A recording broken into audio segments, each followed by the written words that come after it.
Hello, everyone. How are you? I'm K5DA. I'm with the Las Vegas DX Foundation. This is our podcast. Good evening.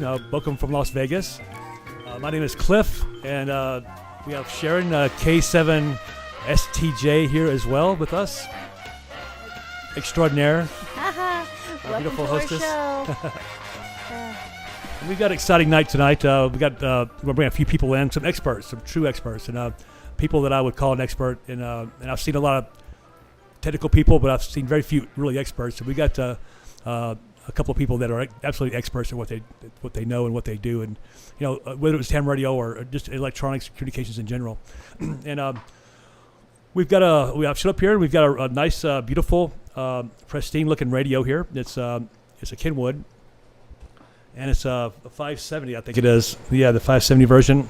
Do you have the? Okay, yeah. Here we go. And there's the rig. It's a beautiful little rig. There's some audio that goes with it as well. We're on 20 meters. And this station here is a Charlie Tango 9. He's in a. I'm not sure it's CT9. I think CT9 is not Balearic. Is it Balearic Islands? It's one of the islands off of Portugal. It's one of their possessions. And Are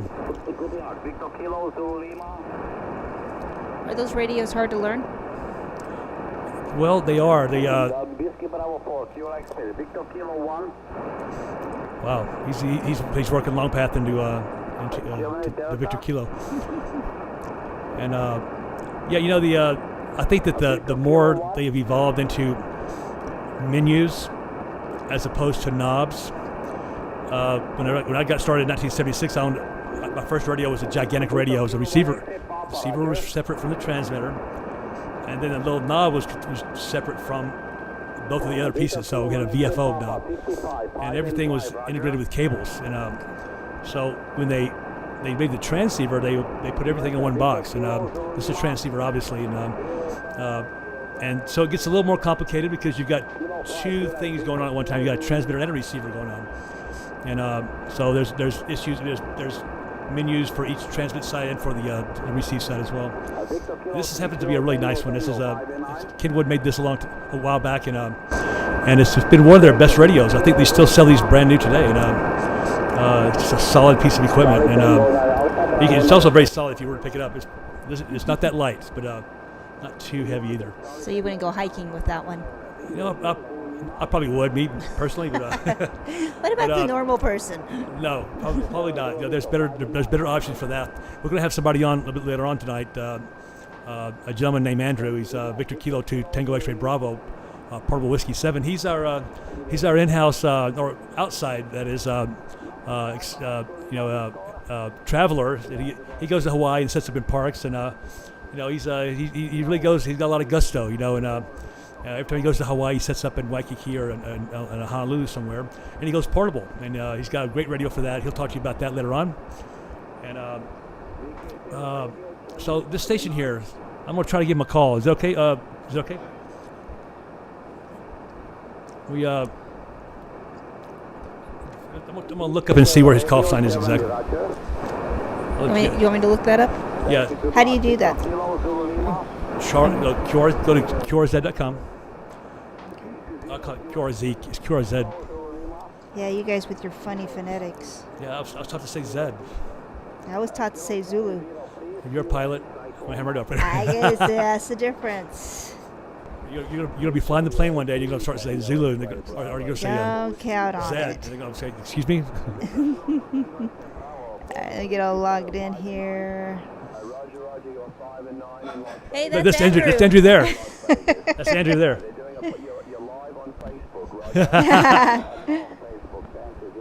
Oh, that's funny. That was amazing. Wow, Andrew, the timing couldn't have been more appropriate, huh? That was amazing, Andrew. I can't believe that we got that lucky, man. I almost feel like I'm on the air right now with this microphone and headphones on.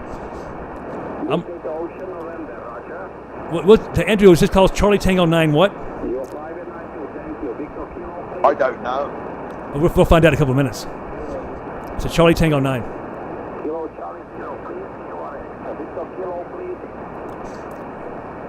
Yeah, I'm lost. He's working Australia right now. Alpha Bravo November. Well, at least he was right on. Alpha Bravo November.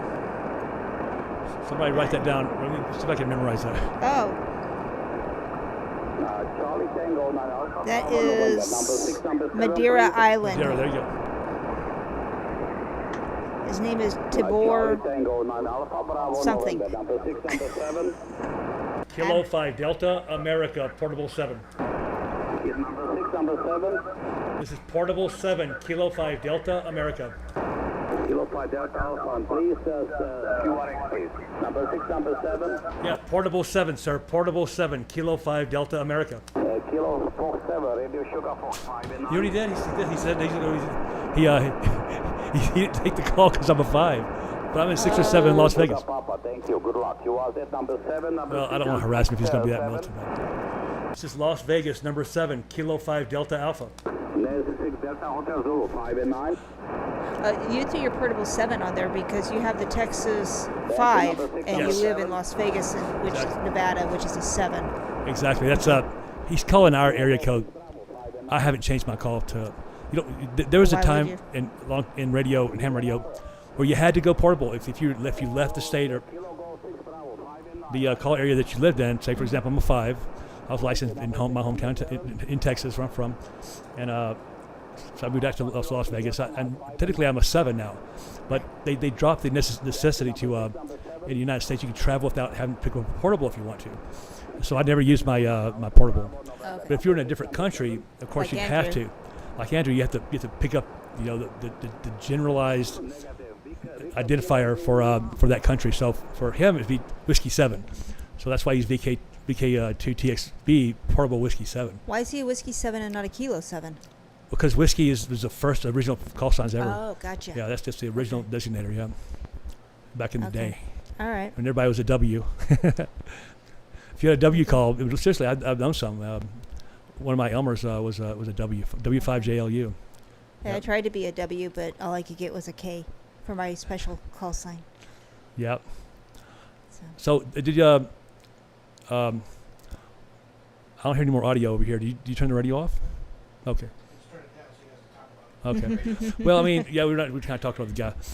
So what was happening there, and what we're listening to there, I don't know if you caught that or not, was this gentleman from Madeira Islands, the CT9 station was calling CQ, but he wanted the 6 or 7 area for calls, and the reason why he wants to do that is because in Europe it's a lot more rare to work a 7 or a 6 on the West Coast than it is a 1, 2, or a 3 or a 5 or anything else. So for them, USA DX would be West Coast, and that's why he's going specific 6 or 7s, and he wasn't even giving room for anybody else because they get hammered. You can just imagine he's in Portugal, which is just right across the North Atlantic from all of New England and New York, all the way down through the foreland to Florida. So he'd probably get that 24/7. But to get us, it takes actual propagation to get to the West Coast, and that's why it's happening that way. So So they're- go ahead. I'm going to say, so they're very specific in who they want to talk to sometimes. Right, exactly. He just didn't realize. He acknowledged me, but he didn't continue with that contact because he acknowledged me, but he continued on without giving me a report or exchanging a report with me because he was interested in 6 or 7s. He just didn't catch the portable 7 maybe. Yeah, and maybe he doesn't understand all that. In their country, perhaps there's nothing like that. Okay. And it's okay. It's fine. I'm not like I feel like he dissed me. It was actually.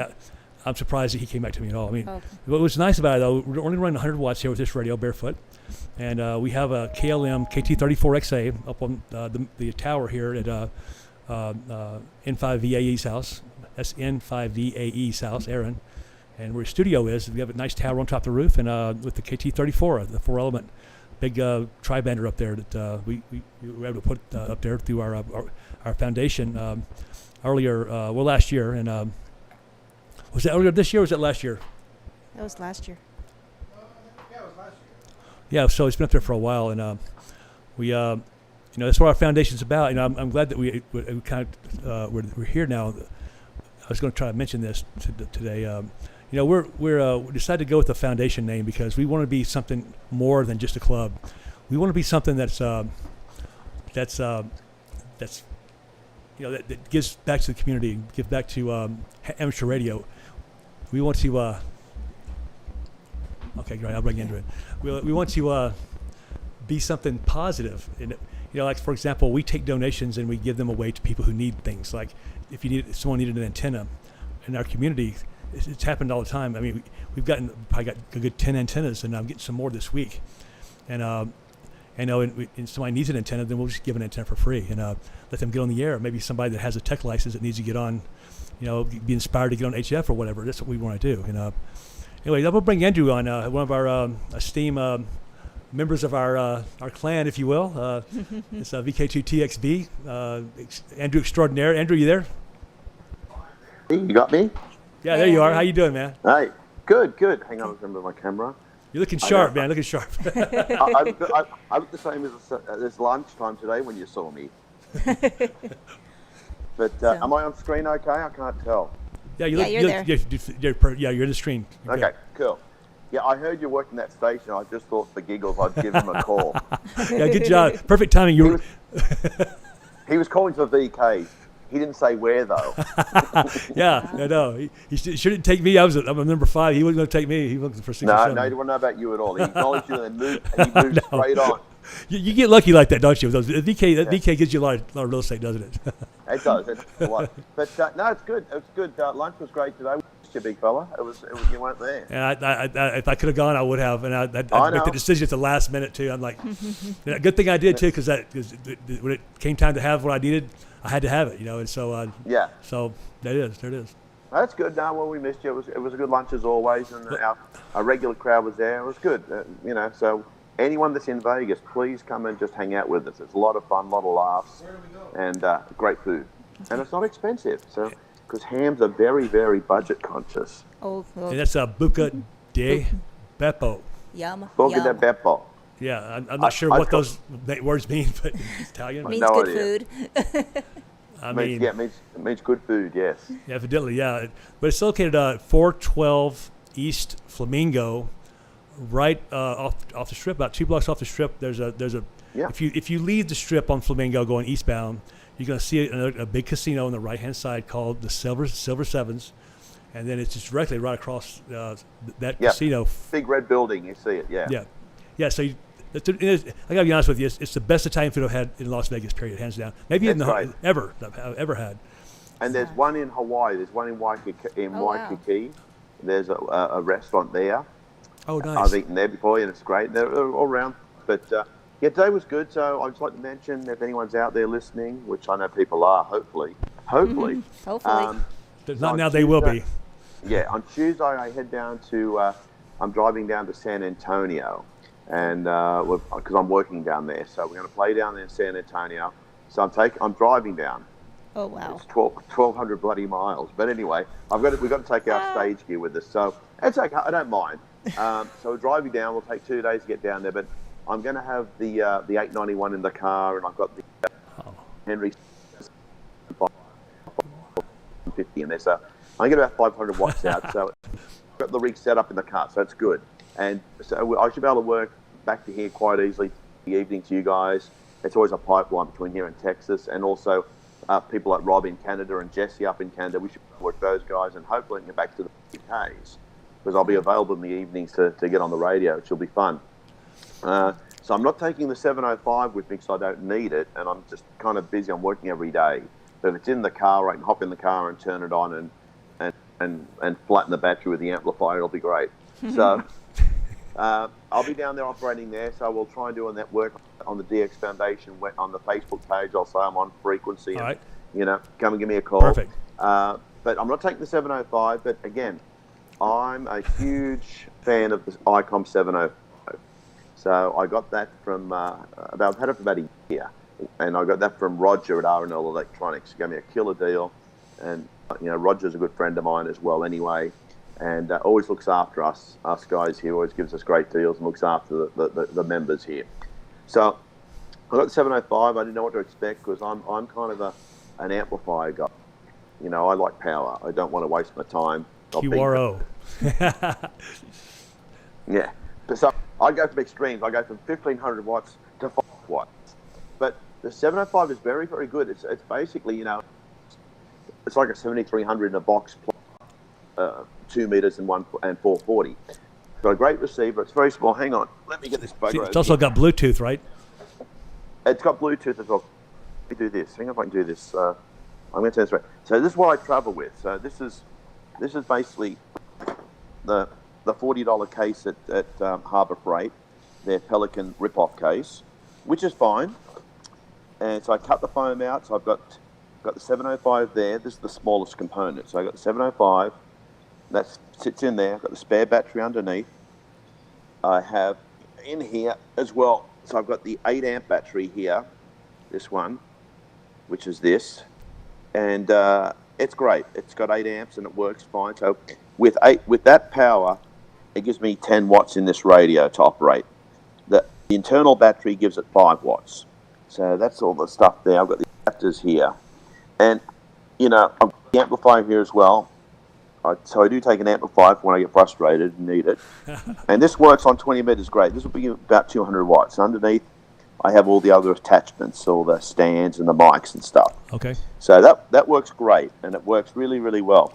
Now, antenna-wise.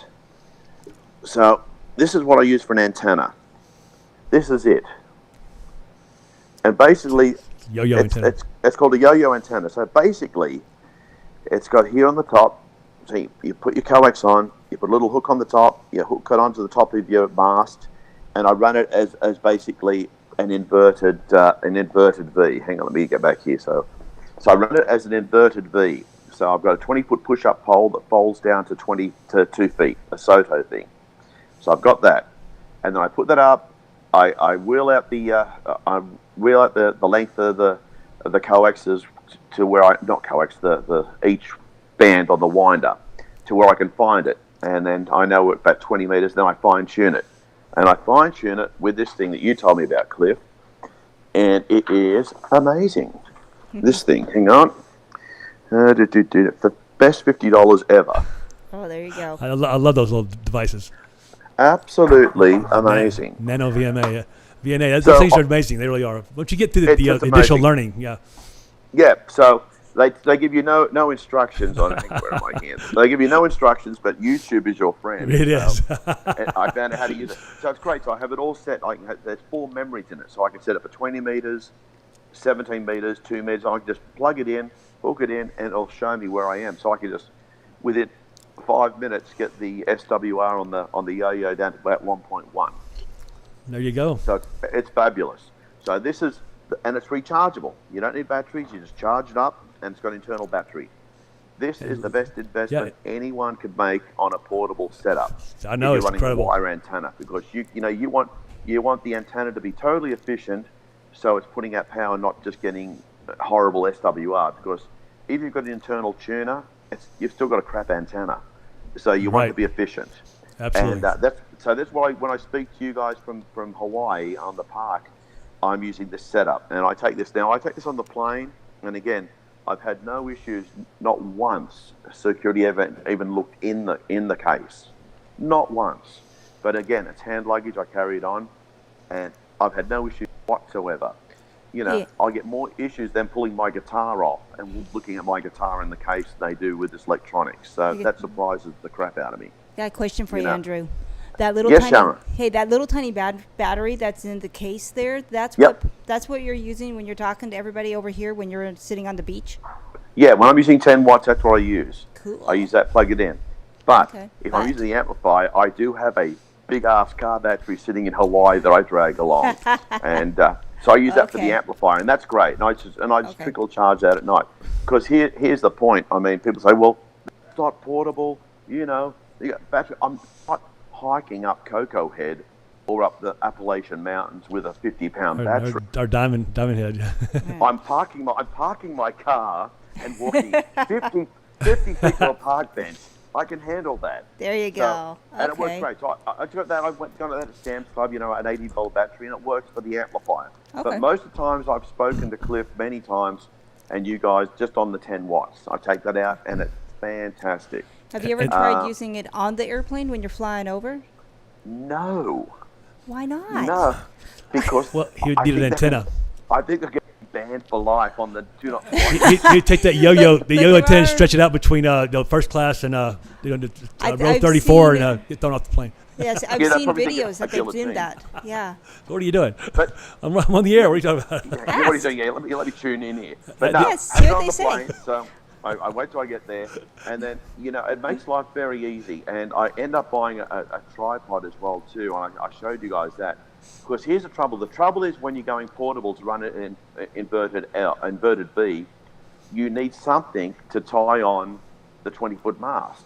So if you're in a park and there's no poles or bin things or old tree stumps you can Velcro it around to stick it up, you're out of luck. So I thought that kind of screwed me for a while, thinking I've got to find a location where I've got a pole in the ground permanent, so I can strap it up to it and then push it up 20 feet and then run it with the spikes. So I end up getting if I've got it here, hang on, where am I? Let's see here. I end up getting this bad boy. Hang on. Excuse my messy house. This. Oh. Okay. So, and the beauty of this one is it's got the hole on top. It's not like a normal tripod for a camera. So you put this in the bottom, and I've got a base I put in the Was that an electric chair I just saw? electric what? Chair. No, well, it's a chair, but it's not. It's got a stupid massager in. I bought it off Craigslist. Wow. I don't use that. I don't use that because the other chair rotted. When I come up to your house, I want the full tour. I didn't get the full tour last time. Evidently, You get the full guitars, well, everything. I've got a lot of crap. See, I'm not as bad as Kirk, but all this stuff here. Yeah, we know you're not as bad as Kirk. All right? And so half the side's radios and half the side's guitars and PA and other crap. So, yeah, it's a mess. But, best of both worlds. Yeah. It is. But so the 705 works great. So I really encourage anyone if they're going to go away on holidays, and if you got like a little portable radio, or the other one, which is a great little radio, and Jesse uses this in Canada. I've spoken to him many times when he does his parks on the air. Is the little G90. They're about $430. Right. They're a little Chinese 20 watt, and they do 20 watts. A little 20-watt radio. It does up to 6 meters. I think I don't know if it does 6 meters. It might only do 0 to 30 megs, which is fine. And he runs that. It's got a tuner built into it. Wow. And he does great business. So for $430, you can get on the air and have some fun. So that's what he uses when he goes up in the mountaintops. And I've spoken to Jesse, and he puts out a great signal. So you can have a lot of fun with the little radios, and you can buy a little case at Harbour Freight and throw your stuff in there, and it's really easy. I should go sideways, shouldn't I? Sorry. Jesse goes on real hikes when he goes out. I mean, the guy, Oh. he no joke, man. The guy in a backpack. climbs the summit. Yeah. Yeah, he's serious. I mean, he's Yeah. serious. And so that's what I wonder if we could probably start doing next year with the foundation. We can do these summits on the air, which means we drive to the location. A lot better. I do. Wait If a we could just get to minute. the top of Mount Charleston, it'd be great, wouldn't it? Well, And then we you're can- not driving to Mount Charleston. You're hiking. And It's then 9 miles. then we can walk the 50 feet to the bend. Oh. But We got- they got that there, so I think that's a good thing we can get into. So it's places like Hawaii and stuff, and I've had many places I've done it, and sometimes you get the people up there. What are you doing? Type thing, and you speak to aliens and just all the nutcases. But then again, you get normal people as well, and I've had so many hams come up to me and speak to me. So I'm such and such. I'm from Wisconsin, and I'm here on holidays. What are you doing? And so I show them the whole setup there, and they're into it. And the other beauty of the thing is with traveling with ham radio with me, is I've met many of the people I've spoke to on the radio over the years. So, when I was in Hawaii, I tracked down King Henry VI Charlie Brown, or CB. That's Sonny, great guy. And last time I was on the Big Island, I tracked down Liebert, and Liebert runs the Ohana Net in the mornings there in Hawaii, and caught up with him. And it's just great to catch up with these people that you've spoken to, who are these voices, and you put a face to the voice, an eyeball, so to speak. So that's the good thing about running portable and traveling. You get to meet a lot of these people you speak to on the radio, and that's a really cool brotherhood. You know what I mean, Cliff? Yeah, I've noticed that. You're a real trooper when it comes to being active, no matter where you are. I mean, really, I admire you for that. I just did a quick trip to Texas, and I couldn't really bring a radio. It wasn't logistically. There's no way Well, I know. Yeah. But you, on the other hand, you'd already had planned out. I'm driving to San Antonio. I'm gonna work my radio the whole way on the way back. And you're glad because that's the kind of spirit you have. That's a good positive energy that you have with amateur radio. It's really attractive. It's magnetic. It's fun to do, and it's fun to do. And I think on the way back, it's going to keep me occupied. I mean, all I want to do on the way back is drive home, and the biggest thing I want to do is call into Tombstone. I've never been to Tombstone before, so I'm going to stop in there. I'm not going to be near. Unfortunately, I'm not going to be near Lubbock because I missed Lubbock last time. I wanted to go to the Buddy Holly Museum, but I won't be near there. I'm in San Antonio. Take a. Well, when you head up though, I'm from Texas, so if you head out of San Antonio and you head up I-10 going toward going back to Vegas, there's a way to get right straight up to Lubbock if you really want to do it. I mean, it's a little bit out of your way. I might do it. Definitely, I might do it. I mean, I definitely go to Tucson. I mean, to Tombstone and stuff. That it'll be fun. I mean, I look forward to that. And I used to drive all the time. Being in a band, we just drive all the time. Hey, let's throw our phone numbers. I'm getting ready to get hit in the head. I got to read this real quick. Make sure you okay, never mind. Listen, folks, if you want to call in, if you want to talk to Andrew or any of us, if you have any questions or whatever, we'd love for you to get your phone call. Our phone number here is 855-502 4321. 4321. I have glasses. Line 1. 4321. So that's pretty easy. So it's 855-502. There you go. I can see better already. 4321. When it picks up, just press the number 1. You'll come right to the studio where we are, and we'll handle it from there. But you'll be live as well on the air, on the video feed, whatever you want to call it. And so awesome, Andrew. You're back to you, and your attitude is that kind of energy is unstoppable. And it's something that this whole industry and this whole hobby needs. More guys like you. I'm pretty serious about that. I just have some fun with it. I mean, look, I have a sad spot here, Cliff. Here. That's where my oh no, that's where the Alpha went, right? That's where the Alpha used to be. Look at it's still got the dust mark. Folks, notice how heavy built that table is for a reason. Now, so I've got the Alpha there. That's a 6-meter one. Okay, this is my best find ever. This is a Commander 2 2-meter amplifier. What? They're selling for $3,000. I found this on Craigslist in California for $250, and I got him down to $200. Say how that is just wrong. I'm going to say, did it burn your fingers when you picked it up? How hot was it? No, it was sitting in a warehouse. I've been there for years from Asylum K, and the family was selling stuff, and they just want to get rid of stuff. And that's my main amp I'm using now. I'm using the KL 922. Wow. So the 2-meter amp does what, a kilowatt? Yeah. Nice. It does $2,000. 2 watts, but I can't do that right now because my 2-meter amp coax is bad on the antenna, so I've got to fix that up when it gets below 150 degrees here in Vegas. Oh, you mean in January? Yeah, it's been a bit toasty. Yeah, well, we just entered the death zone now, so we'll be here for a while. Yeah, but no, so I'll look forward to speaking to everyone next week, and we get some people on the radio, and I'll post on our Facebook page. And so forth. So that'll be fun. It'll be a lot of fun. Maybe we'll get lucky, get you on Wednesday night next week if you're. I should be able to do it because we're playing each day at It's funny, this thing we're doing in San Antonio. It's at Six Flags. So if anyone in Texas is there, we're going to be playing at Six Flags, and our band we're going to be playing from we do 11, 1, and 5 each day. Wow. And after we finish each day at 5 o'clock, they bring on all the celebrities. It's a Comic-Con. So I think the first day they've got Owen Wilson's going to be on, and they're going to have the next day they're going to have Ewan McGregor. So they've got all these people, and they've got the guy from Blazing Saddles who I really want to meet. So they've got these great celebrities coming. So we do that. So we finish early. So I think we're 2 hours ahead from Vegas. Texas is. It is, yeah. Down there, Central Center. 2 hours. So yeah, I'll be able to get on and do this and do it live. I'll do it live from the car. Oh. Yeah. I think you should live do from it. Nissan. Yeah. That'd be fun. I'm looking forward to it. I say you should do it up from a roller coaster. That'd be good. No, great. Just thinking out loud. So we'll have our reporter out in San Antonio doing some shots out in San Antonio when he's out there. That'd be cool. Roving reporter. Oh, there you go. Right. Maybe you get somebody needs you get somebody with that camera in their hand so we could just get just a little bit of your music. Yeah. You guys don't realize, but Andrew's he's the president CEO of an incredible famous band, and he did performance here in Vegas for years and years on the Strip, and but now he's taking it traveling after, I guess, the pandemic, and he's done a lot of traveling as it is. And was it the More traveling. 60s Mania?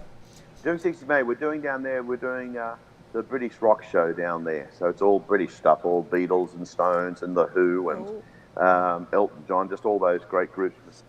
So it's a British theme down there. So it'll be fun. You do Yellow Brick Road? I think we're doing that one. We're doing that one. I think we're doing Crocodile Rock and all the standards. Oh, So nice. That'll be fun. Definitely. That would be fun. Cool. All right, then. Well, thank you very much, Andrew. You're an awesome guy. No worries. We're grateful that it's good to have you in our group. But I'm glad we got you. Nobody else. You know what I mean? Actually, he's actually one of he's one of the inventors of this group. Me and Cliff. Yeah, we got together and we brainstormed this thing and we figured it out. So here we are. We figured it out. Yeah. There you Thank go. you, everyone. Looking. All right. Thank you very much, Andrew. Bye, Andrew. I can sit here and talk to that guy all night long. I swear, he's the best conversationalist on the radio and off. I mean, for sure, he's done a lot of stuff. Okay, so I think we have some more guests, don't we? Who's our next? We got Bad Grandpa. There he is. I think I just heard Bad Grandpa. Bad Grandpa's on the air. Did you up from your nap, grab Bad Grandpa? Check. Here, rigor mortis. Oh. You haven't been sitting that long. Rigor mortis. I bet you almost do have rigor mortis after that last interview. That's What we right. got? The jumper cables get me started. I said, got some in my Jeep. He seems like a really nice old man, don't he? No, you're wrong. He's not. Bad Grandpa. That's right.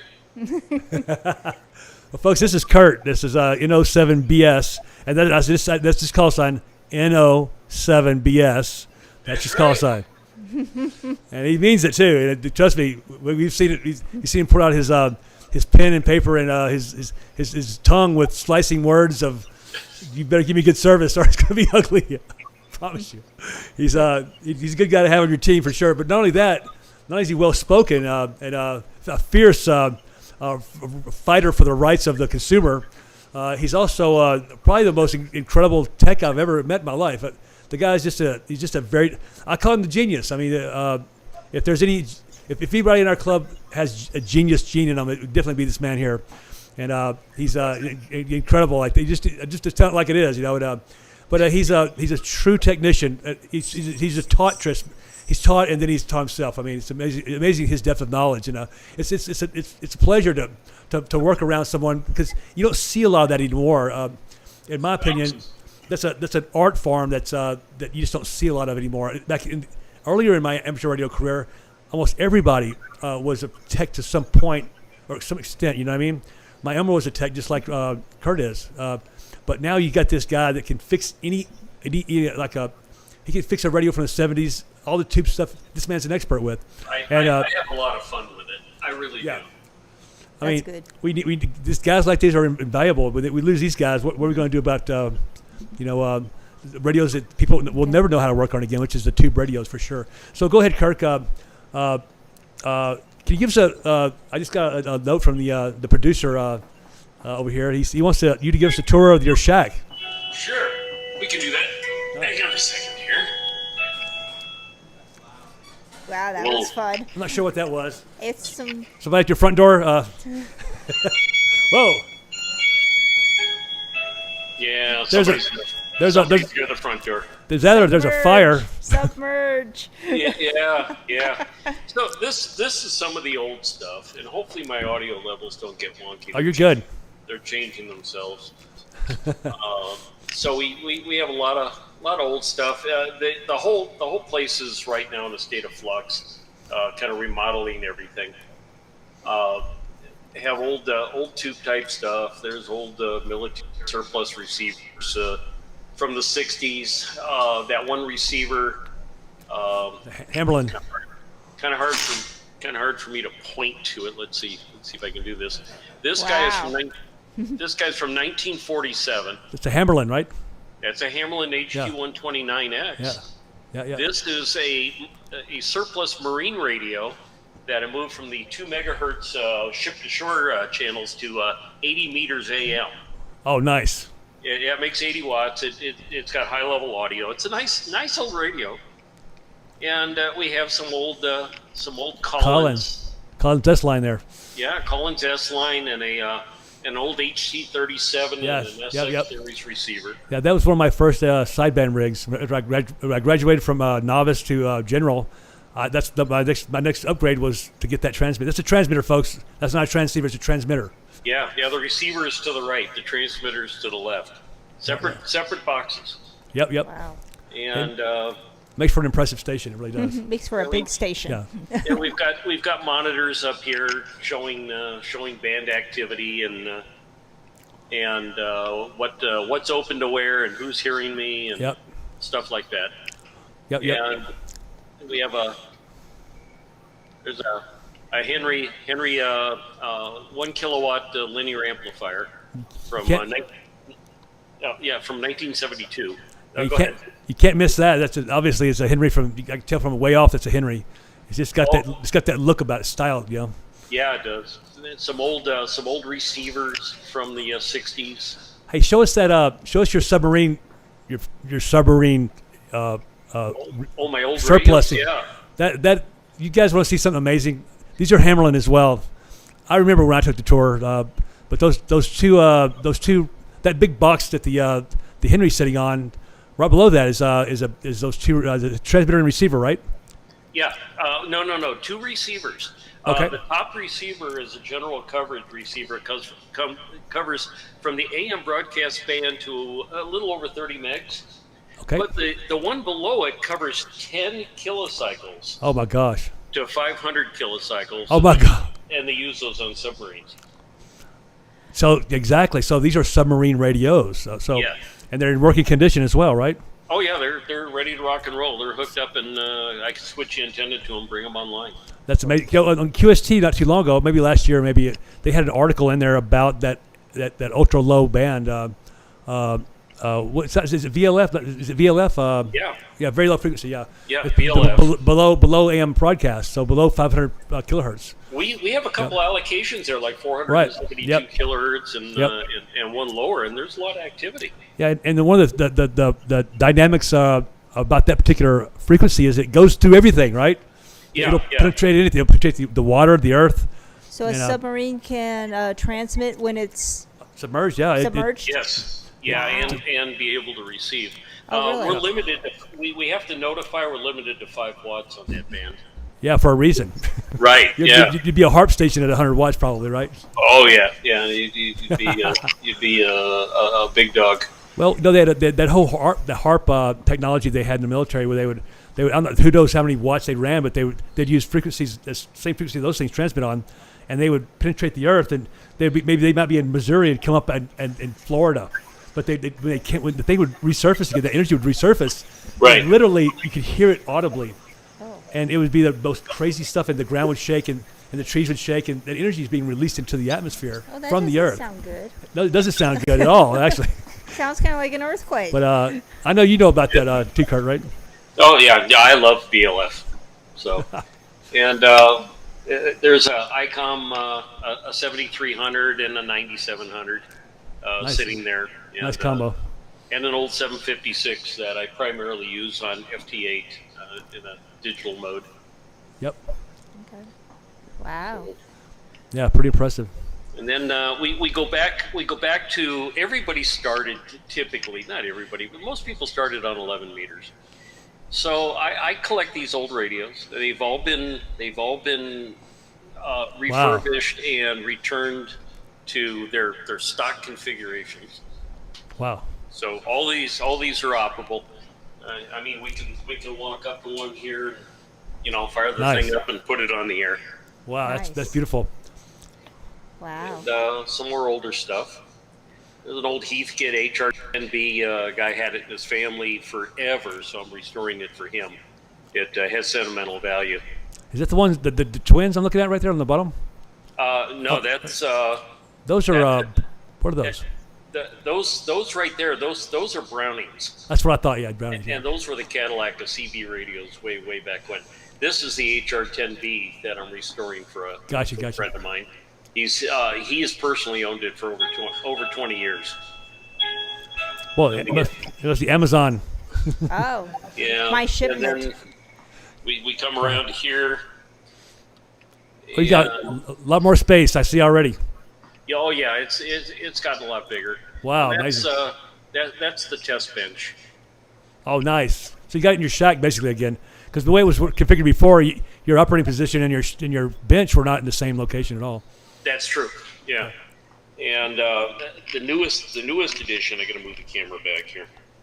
The newest edition in here was there's the Henry 2006A I just bought. That'll give me a kilowatt of 6. Oh, It's that's just stored there for now. It's going to find its way up onto a table. We're good for 1.5 kW on 6 meters, no problem. Yeah. No, it'll rock and roll. That's a beautiful amp. I'm seeing it now. Yeah, thing's pretty big too, huh? Yeah. Then yeah. Then I've got a lot of old antique and classic test gear. All of this is refurbished and working. Where is that Heathkit? That SB 104 series you have? The Heathkit. That's sitting over there. Okay. And I haven't set him back up yet, but I have the complete station. I mean, it's in mint condition too. Yeah, it looks like new. I've got some old. There's an SX99 and a 110 or a 111 sitting down there. Wow. is Heathkit And- still around? Are they what? Is Heathkit still around? No, Oh. no, they're gone. So I grew up with that. My dad would the TV, the stereo, everything was Heathkit. Oh yeah, no, that was great stuff. Yeah, it was. It really was. Yeah, this is American Icon. Yeah. And we'll bring this back where we were. So, whoop. I mean, every club, every ham club should have an amp guy. They should have a guy that works on old radios. They should have an antenna guy. They should have a digital guy. We pretty much have that. We got the whole gamut, in our club. We've got 2 of each, I think. But you can be Yeah. you can Yeah, be a yeah. ham without being any of that, right? Yeah, of course. Okay. Ah. Yeah, it's free. Exactly. It's a lot of fun. People will come to me and go, "Hey, can you help me out with this?" And a lot of times it's real simple. One of the guys in the group has an auto tuner, and the meter wouldn't light up, and but the bulb wasn't a normal bulb. It actually looks like a fuse. So, but smaller than a fuse. So I knew where to find those. So I just got online, ordered a bag of them, and when he came in, I said, "Bring that thing over here." We slammed the new light in it. Okay. It's easy. So Awesome. As long as you're not afraid of taking it apart. no, we're good with that. Okay. But that's the Poverty Acres Radio Museum there. Wow. I'm gonna give out a phone number here real quick, Kurt. Go for it. Folks, if you're interested, we'd love to have you call us and ask us some questions. If you have any questions, just say hello. This is our new podcast, and we're just getting off the ground with it. So give us a call if you can, and let us say hello to you. You'll be live on the air. The phone number to call in is 855-502-4321, and then you press number 1 after that. That's pretty easy. Right? 855-502, and then 4321, and then 1 again, and they'll get right to the studio here. If you have any questions about anything that we've discussed thus far in this broadcast, and that's it. So back to you, Kirk. Continue on, sir. Well, anyway, so that's it. Just a bunch of old antique radios. I pick them up not working. I restore them back to their original shape, and then archive them, put them up on the shelf.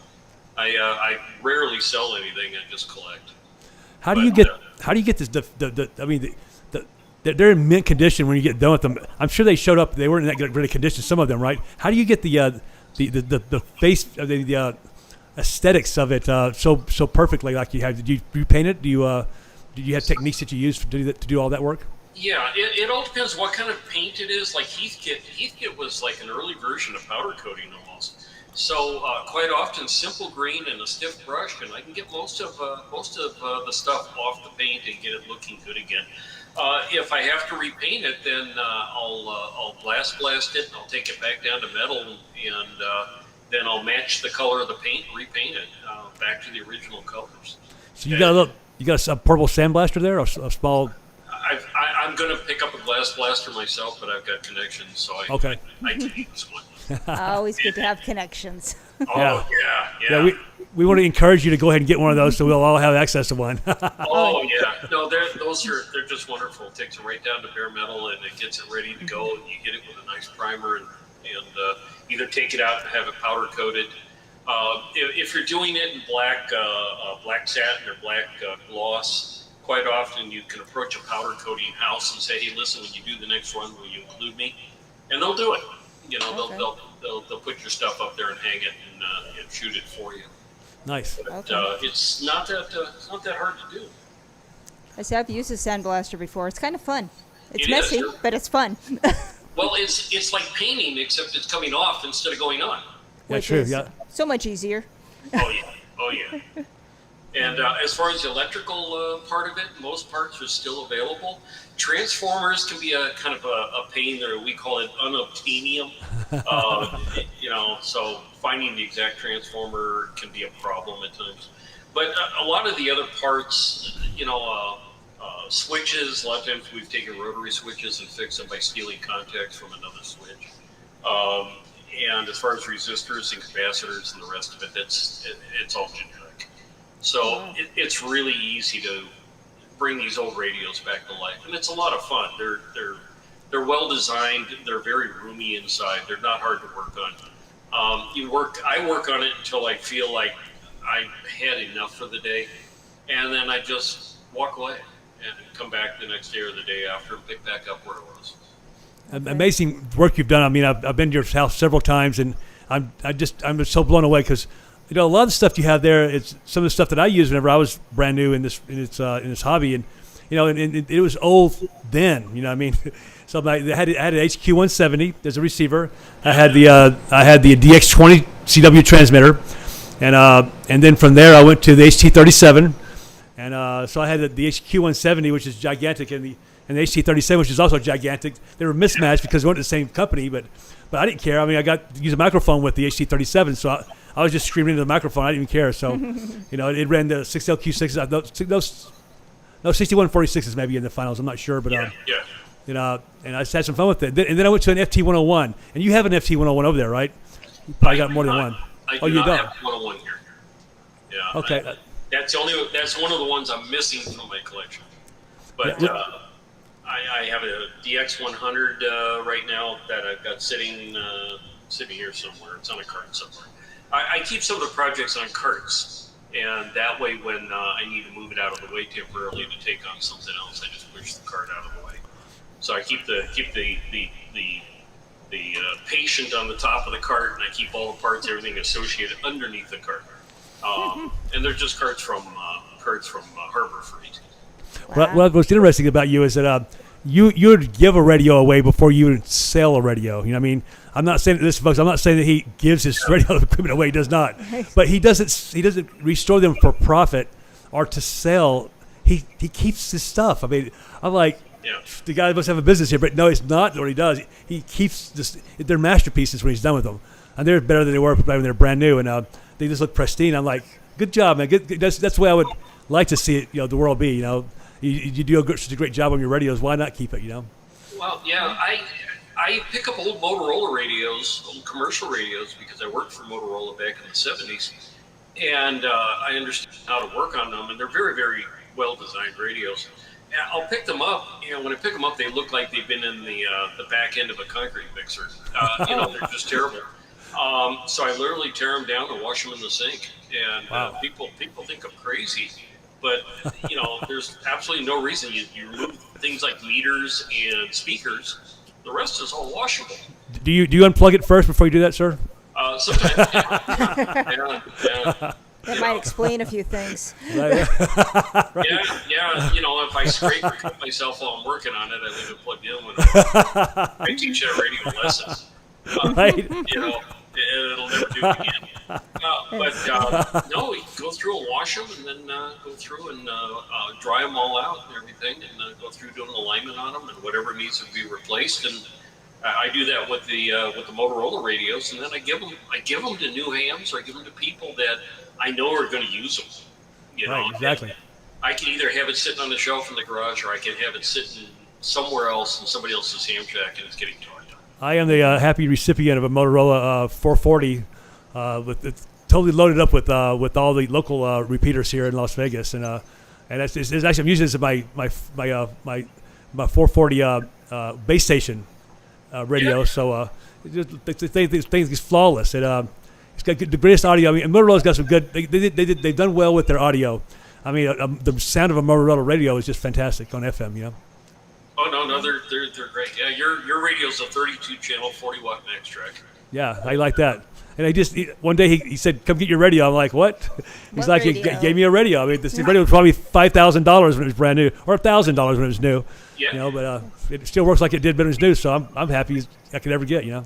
I get these donated to me quite often, so I just go through and clean it up and then pay it forward. You know, I'm not interested in selling them. I give them away to people I know they're actually going to put them on the air and enjoy them for another 20 years. Well, it helps keep the hobby alive and encourages other people to join the hobby. Yeah, it's by- kind of the by spirit of having a our. radio. Yes, it's the spirit of our club too. I mean, that's what we started out doing from the very beginning, and that's what we continue to do. The guys like Kurt and Andrew and just everybody in our group have done things like that. It's wonderful, Dan. It's really wonderful. It's the way it was whenever I was in the '70s with my with the guys back in the '70s. You know, those guys they're just different. They're not that we're bad or anything like that, but ham radio operators back then, you helped each other out a lot. It was never a time if you had to do antenna work or a tower work, if someone was available, they would be there to help you. It's kind of like what we do here. We do the same thing here. So I like that spirit about our club. Okay. Well, I have people donate a lot of parts and stuff too, and I archive it away, and then somebody will call me and go, "Hey, this is like a Sunday night at 7:00. I'm working on a scope. I need a 0.15 microfarad capacitor, 1600 volts. Where am I going to find one?" And I go, Kurt's house. "Here, come on over." It's in that drawer. Yeah, it's over there. So I just tell them, "Come on over and get it," and they do. And what do I owe you? Just take it. Just take There you it. go. You know. You're a great guy. But That works. it comes. What goes around comes around. It's all of a sudden I need something and it just magically seems to appear. There you go. That's the way it really is. Yeah. Okay. Did you want to play with the radio a little bit more to wrap up the show? Is that the direction we're going in now, sir? Okay. Well, Kurt, thank you so much for bringing us into your house, into your shop, and into your ham shack that you're reconstructing, and your life and what you do. I mean, I'll say this one more time, and I mean it is. You're one of the most important guys at ham radio. The guys like you, or when you guys are done, who's going to replace you guys? Yeah. Well, ultra talented guys like Kirk are one of a kind. You know. I enjoy the group. The group isn't for profit; it's for fun. Everybody wants to pay it forward. Everybody helps everybody. Right. Somebody needs help with an antenna or welding, or they need something. That everybody just comes through for everyone, and it really makes it a whole lot of fun. It really does. Plus, working DX, we text each other, "Hey, there's an opening here or there." I concentrate on 6 and 10 meters a lot because I love those bands. Me too. And that's why I'll share text. This is open, that's open, and the rest of the guys will pile on. Away we go. There you go. Yeah, Kirk was talking down 6 meters into Japan months ago, and then he's hit Europe and Japan on 10 meters just recently, all over the world. So he's definitely a DXer. So that's just great. Okay, so thank you very much, Kurt, and Thanks. and have a nice night. Okay. All right, we'll see you later. Okay, Bye, take care, Kurt. man. Bye-bye. Goodbye. That's an awesome guy right there, man. Yeah. So who can we find? You think Okay, they have so- any POTUS right now, or? I don't know. I doubt it. You know what? The problem with late evening time parks on the air is that we're ahead of. I mean, we're behind we people, so the whole are. rest of the country's in the dark already. So they're already home in their jammies. Yeah, Okay then. yeah, that's probably so. Or is that just what I want to be doing? Right. Yeah, probably more like that, but you never know. Oh, there's a voice. Good. Okay, so if you take a look at this radio here, the numbers are really important. So that is 14 megahertz. And it's actually a fraction of that. It's 14.26095. And so we're able to operate legally, it's governed by the, I think the IARU, but also we're directly controlled, and our guidelines are given to us by the Federal Communications Commission and the FCC, and they tell us that we can operate from 14.0000 to 14.350. And so that'd be in the middle of all that. So this is the single sideband, the phone or the microphone is used in this portion of the spectrum, if you will. And this station is probably on 14.260.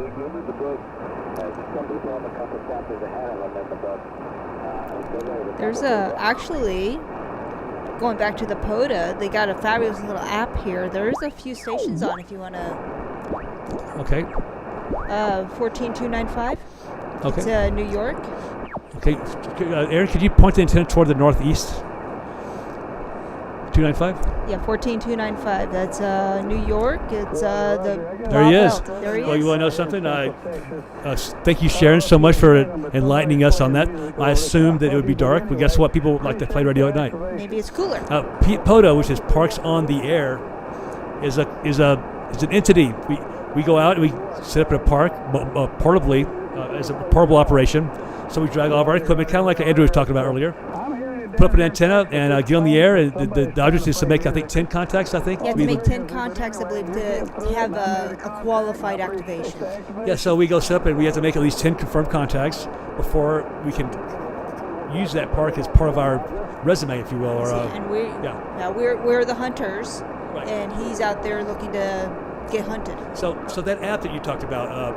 So she has an app on her phone, the POTA app, if you will. And it just parks on the air. And so on that app, it gives her the live feed from what stations are on right now live. So she can go on that app and go, hey, there's somebody at 14.295 where we are now. And if she'll find another one, I can tune to them, and so on and so forth. And so it's kind of like we're the hunters, they're the prey. And Now, there's three. One that makes perfect sense up in Alaska, who's 2 hours right. There'd be, behind us. I so what believe. frequency is Alaska on right now? Alaska. Whoops, come back here. Can't navigate my own And this phone. little app is priceless because it'll tell you right where to go. 14313. 313, okay? And then, this one might be a little sketchy. Last heard 27 minutes ago. But Yeah, the Alaska one? Okay. Yeah. So, I don't hear anybody, so go ahead, give me another one. Let's see. Of the three, here's another one from New York. Okay. 14282. 282. So 282. Last heard 2 minutes ago. So are we northeast still? Aaron? There he is right there. As long as we're about northeast, it'll be fine. He's not very loud.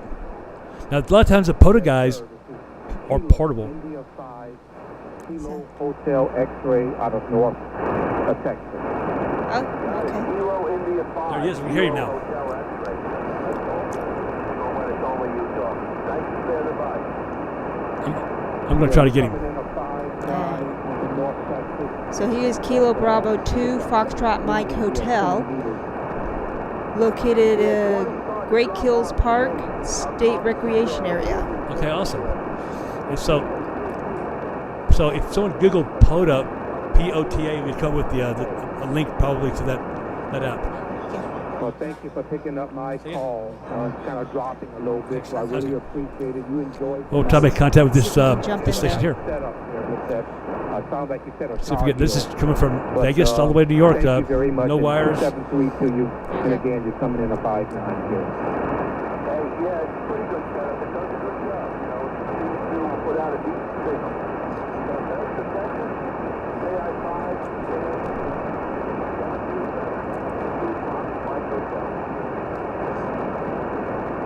This is Kilo 5 Delta America, K5DA in Las Vegas calling.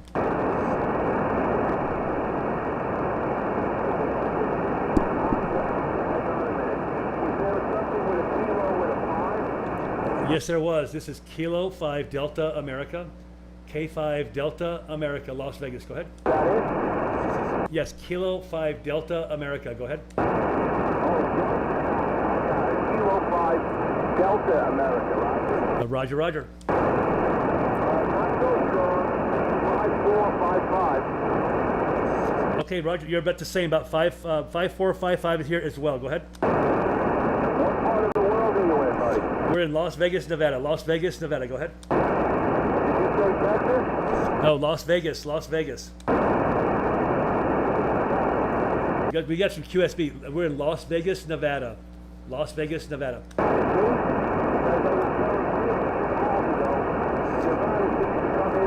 Like flooded now. Yeah, we're in Las Vegas, Nevada. Las Vegas. And QSB is the QSB. 73s. Thank you very much from Kilo 5 Delta Alpha, Las Vegas. QSB is what? So QSB is what's happening to a signal. QSB is a fading of a signal. So we had him at times. He was nice and strong, very legible, clear.